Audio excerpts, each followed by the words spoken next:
Wow! Binigay na ni Papa Jesus ang hinihiling ko. Maputi na ako! Woo! Yay! Yes!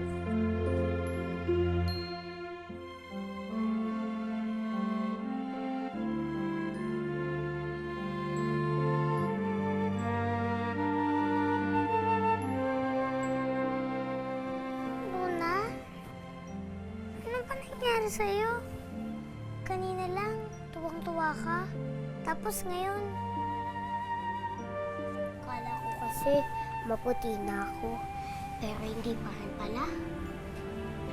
Huwag mo na isipin yun, Ate Blanca.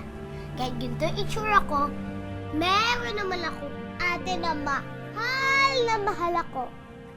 At may kapatid naman ako na mas mahal na mahal ko. Oh, si Electrang alam yan. Ayos!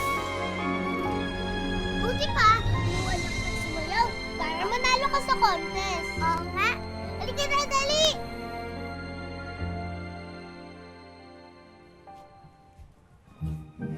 Ganito lang yan. Pak! Pak! Pak! Yan! Bagay na bagay sa'yo, ate. Ang ganda-ganda mo.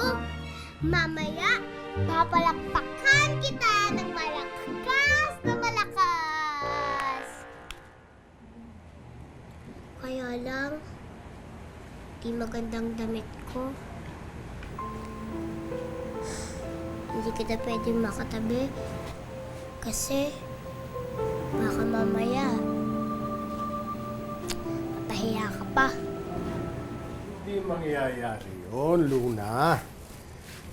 Ito nga, oh. Ibinili kita ng damit para sa contest.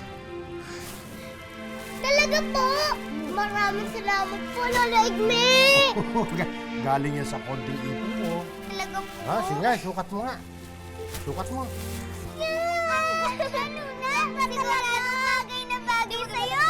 Ay, favorite color ko din! Maraming salamat po, Lola Igme! Oo. Ang paborito ko po talagang lolo. Sus, Ganda po talaga. lola pa ako, ha? Ay, ganda! Halika kayo. At kayo naman, ang mga paborito kong apo. Hmm?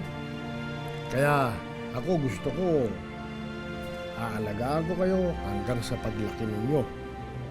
Pero pag dumating yung araw na yun, huwag niyo kakalimutan si Lolo, ha?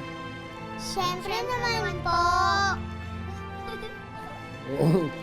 I love you po, Lolo Igme.